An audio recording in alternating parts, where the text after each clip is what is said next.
ning bawono iblis lah. Alah dalah. Lah kok dadi Bagong ucape Ndrawili kaya grojokan nyerwete kaya betes semono pategalan. Wah, langap-langap. Ucape nang ngarepe Kyai Prabu Darma Kusuma ngina karo Kyai Prabu Ndrawati. Barat. Tru, gentenan, Tru. Gentenan piye? Wong kowe sing muni-muni kowe sing kudu wani nanggung perkarane. Wah, cilaka iki, asem iki. Waduh.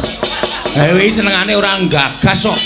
Neng kene eneng sapa iki ora gagas. Kowe ket mau tak bandemi krikil iki mergo aku arep ngandani nek ning kene kono Sinun Mandura. Urang gedhe. Soalnya nek bandem aku iki batako. Oh iya. Aja men krikil.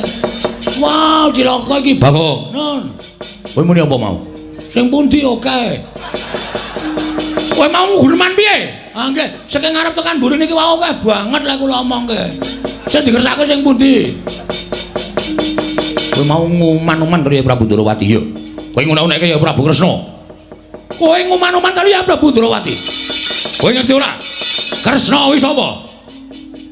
Kresna menika Ratu Ndrawati. Karo aku sambunge apa? Lho, pun ijab napa? Ndut. Cengengesan. Tak kira nek wis ijab e, ajare pertanyaane sambunge apa? Nek sambung tresna ayo. Gong ora cengengesan kuwi diglandang nenggala modar kowe.